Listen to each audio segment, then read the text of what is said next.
Assalamualaikum warahmatullahi wabarakatuh. Bismillahirrahmanirrahim. Hamdan syukran wa sallu ala Rasulullah sallallahu alaihi wasallam, amma ba'd. Baik, mahasiswa sekalian, alhamdulillah kita sudah masuk pada pertemuan keempat ya, di mana materi kita pada pertemuan 4 ini yaitu karya ilmiah murni dan karya ilmiah populer.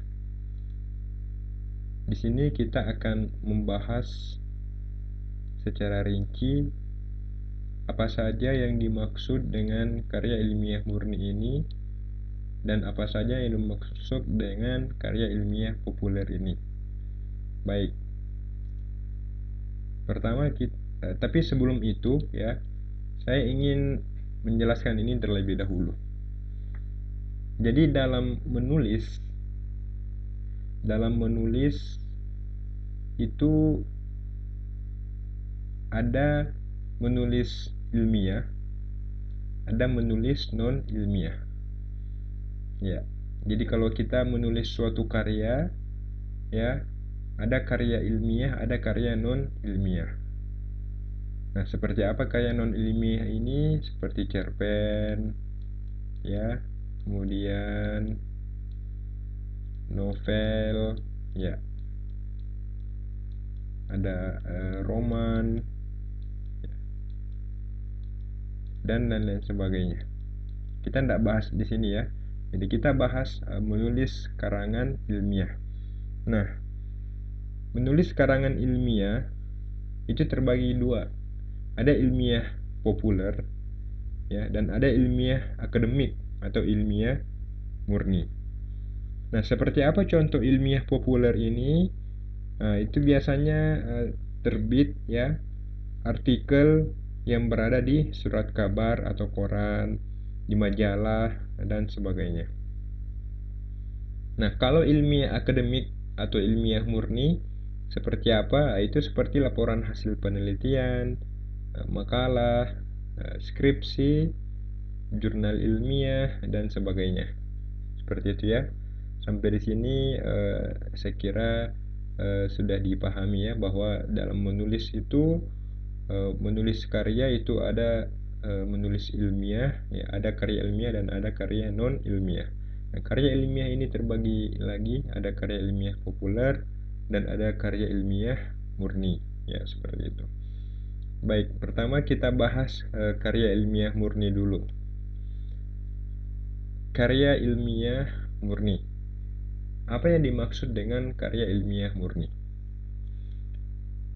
Nah, jadi yang pertama, karya ilmiah murni itu adalah karya ilmiah yang diperoleh melalui kegiatan penelitian ya. Jadi karya ilmiah murni itu adalah karya ilmiah yang syarat dengan kegiatan penelitian. Ada kegiatan penelitian yang terkandung di dalamnya.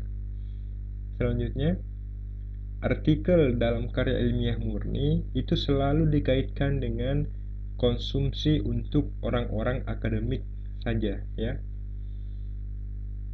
Audiensnya terbatas pada masyarakat ilmiah yang bergulat secara khusus dengan bidang keilmuan tertentu dan mempunyai standar akademis yang logis dan empiris ya. Selanjutnya, pemaparannya menggunakan bahasa yang baku ya. Kalau karya ilmiah murni itu menggunakan bahasa yang baku. Apa artinya? Penulisan artikel ilmiah murni itu terikat dengan bahasa teknis pada masing-masing disiplin ilmu. Jadi masyarakat dari luar disiplin ilmu tersebut tentunya akan sulit mencerna isi tulisan secara utuh ya. Kemudian pilihan kata dalam artikel ilmiah murni itu sangat kental dengan istilah-istilah teknis ya. Bahasanya akademik ya. Dan tidak ada tujuan guyon atau bercanda yang sengaja disisipkan dalam tulisannya. Nah, beda dengan ilmiah populer nanti ya kita bahas. Jadi seperti itu ya karya ilmiah murni ya, nanti dibaca-baca ya. Kita lanjut. Kemudian apalagi yang dimaksud dengan karya ilmiah murni? Penulisan ilmiah murni itu tidak membatasi diri dengan isu aktual ya. Tetapi disiplin ilmu lah yang mengarahkan pada fokus tulisannya ya. Poinnya di sini, disiplin ilmu. Kalau ilmiah populer ya, itu temanya isu aktual. Kalau ilmiah murni ya, itu bukan isu aktual tapi tergantung disiplin ilmunya. Disiplin ilmu itulah yang mengarahkan pada fokus tulisannya. Artikel penulisan ilmiah murni akan selalu dapat dibutuhkan oleh masyarakat tanpa harus menunggu isu aktual yang berkembang di masyarakat. Ya, tentu. Kemudian, dari sisi referensi, penulisan artikel ilmiah ya sangat ketat dengan aturan yang sudah dibakukan. Jadi penulisan artikel ilmiah murni itu syarat dengan sumber rujukan sebagai syarat mutlak. Nah, penulisan artikel ilmiah kaya dengan referensi ya, literatur dan tentu referensi mutakhir atau literatur yang terkini ya, itu lebih dihargai karena menunjukkan bahwa penulisnya sudah mengikuti perkembangan aktual.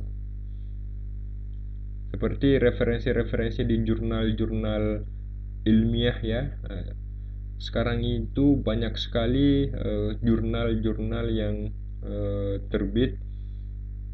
Satu perguruan tinggi saja itu sudah kadang sampai 20, kurang lebih 20 jurnalnya. Kalau di kampus kita, IAIN Palopo, saat ini jurnalnya itu sudah kurang lebih 10 ya. Alhamdulillah.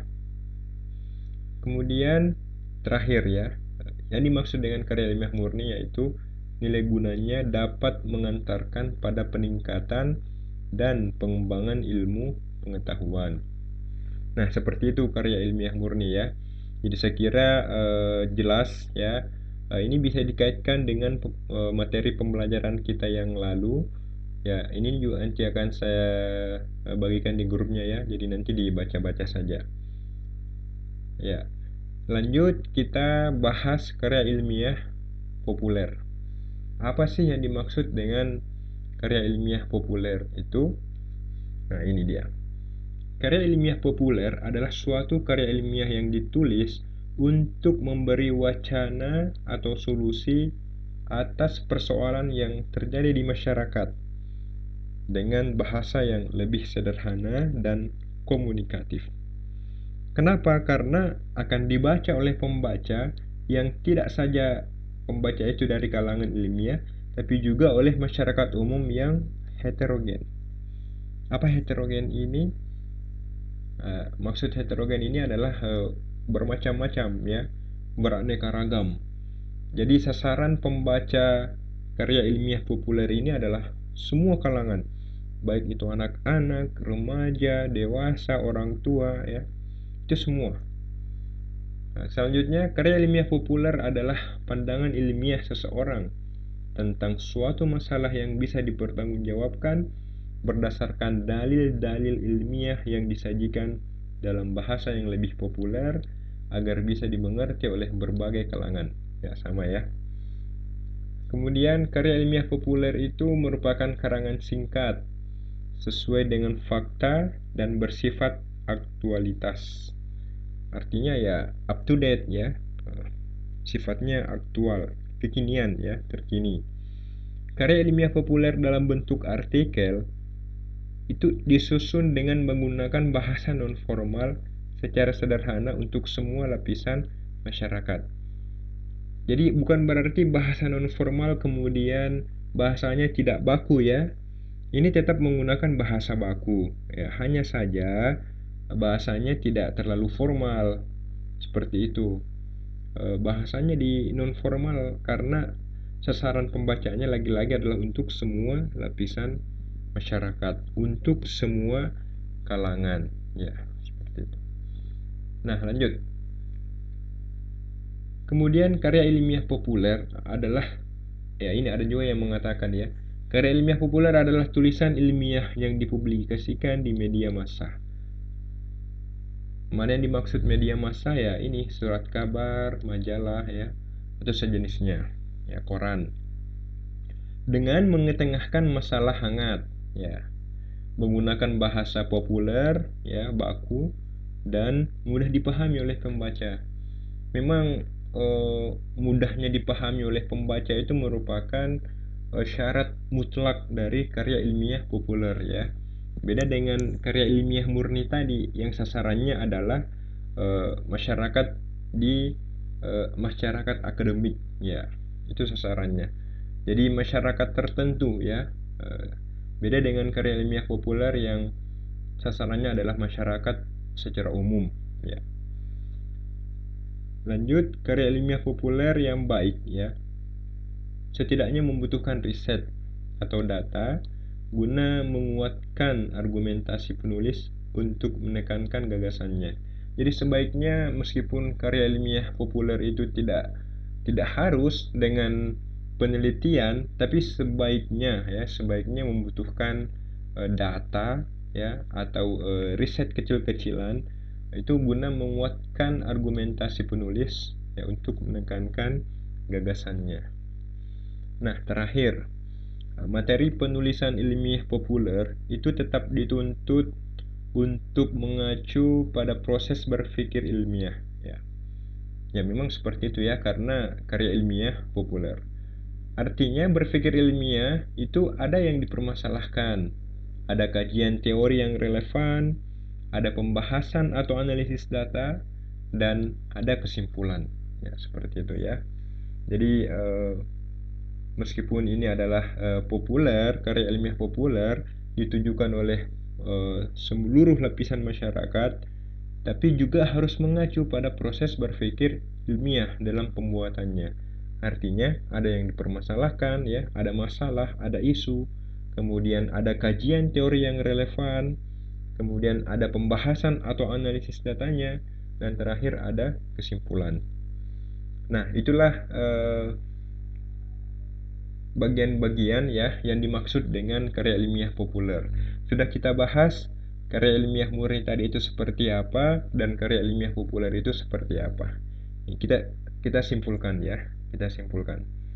Jadi kita simpulkan inilah perbedaan penulisan karya ilmiah murni dan karya ilmiah populer. Nah, kita lihat di kolom kiri ini ya, penulisan karya ilmiah murni.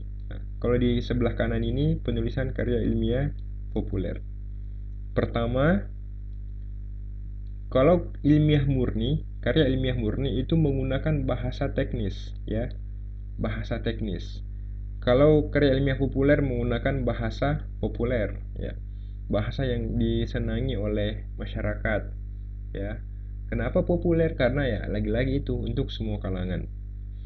Yang kedua ya, kalau penulisan karya ilmiah murni itu aktualitas tidak mutlak ya, artinya tema aktual, tema kekinian ya, itu tidak mutlak, terserah.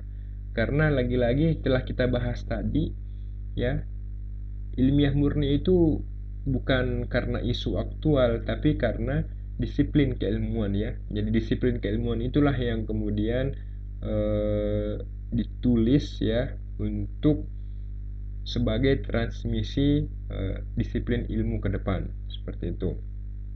Nah, kalau penulisan karya ilmiah populer itu tema aktual sangat dipentingkan ya. Apa tema saat ini? Nah, itu yang dibahas. Apa tema saat ini yang lagi heboh, yang lagi viral?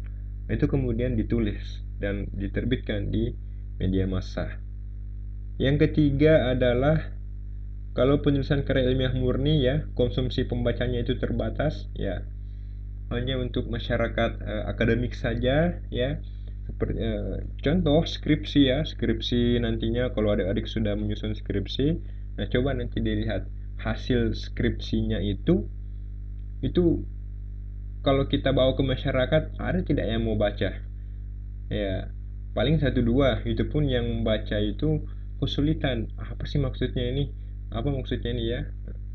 Karena memang skripsi itu kita tujukan pada mahasiswa-mahasiswa, dosen-dosen ya, yang ada di lingkungan kampus, yang ada di lingkungan perguruan tinggi, atau bisa juga kita bawa ke SMA, SMP ya, untuk kemudian dijadikan referensi dalam tulisan yang terkait dengan tema yang kita teliti, seperti itu. Nah, kalau karya ilmiah populer, konsumsi pembaca lebih luas ya. Ya, itu tadi karena ya seluruh lapisan masyarakat. Selanjutnya yang keempat, perbedaan yang keempat, kalau karya ilmiah murni itu referensinya ketat ya. Jadi memang harus ada jurnal, harus menggunakan buku-buku yang mutakhir ya, harus referensinya sekian. Kalau skripsi itu ya, contoh kalau skripsi adik-adik sekalian itu minimal menggunakan referensi 40 ya. Kalau tesis S2 itu minimal menggunakan referensi 60. Kalau S3 doktor ya, dalam penyelesaian studi doktoralnya disertasi ya, itu harus referensinya minimal 80 ya. Nah, itu masih di luar dari jurnal ya, baru buku. Belum lagi jurnal, belum lagi proceeding ya. Belum lagi artikel-artikel yang lain ya, conference dari luar negeri, internasional dan lain sebagainya. Nah, kalau karya ilmiah populer itu referensinya tidak ketat ya. Ada referensi tapi ya tidak ketat karena eh, lagi-lagi itu yang ditujukan adalah eh, untuk masyarakat luas seperti itu. Kemudian yang kelima, perbedaan kelima ya, kalau karya ilmiah murni itu melalui penelitian intensif. Jadi digenjot ya. Berhubungan dengan kegiatan penelitian ya, meneliti. Kalau penulisan karya ilmiah populer, nah, itu melalui refleksi ya, melalui refleksi eh, nalar yang dibangun, wawasan ya, itu harus kuat ya, seperti itu. Kemudian yang keenam ya, yang keenam, perbedaan yang keenam yaitu penulisan karya ilmiah murni itu pengembangan muatan ilmu ya. Maksudnya muatan ilmu itu yang dikembangkan ya. Kalau karya ilmiah populer itu memperkaya perspektif ya, memperkaya perspektif atau sudut pandang. Nah, terakhir ya, penulisan karya ilmiah murni itu contohnya seperti makalah ya, jurnal, laporan penelitian. Kalau penulisan karya ilmiah populer ya, itu contohnya yang seperti terdapat dalam surat kabar, majalah, buku ya, seperti itu. Artinya karya ilmiah murni, setelah kita membuat karya ilmiah murni, itu jadinya makalah. Itu jadinya bisa kita terbitkan di jurnal, bisa menjadi laporan penelitian. Kalau karya ilmiah populer, kalau kita menulis karya ilmiah populer, itu bisa kita terbitkan di surat kabar, bisa kita terbitkan di majalah, bisa kita buat buku ya, buku dan lain sebagainya. Baik, itu adalah pembahasan-pembahasan mengenai karya ilmiah murni dan karya ilmiah populer ya. Jadi sekarang sudah tidak bingung lagi ya, dan sudah bisa membedakan dengan baik apa yang dimaksud dengan karya ilmiah murni dan apa yang dimaksud dengan karya ilmiah populer itu. Nah, kalau ada yang ingin ditanyakan, langsung saja melalui grup ya, dengan sebelumnya menyertakan nama dan NIM. Baik, kurang lebihnya mohon dimaafkan. Wassalamualaikum warahmatullahi wabarakatuh.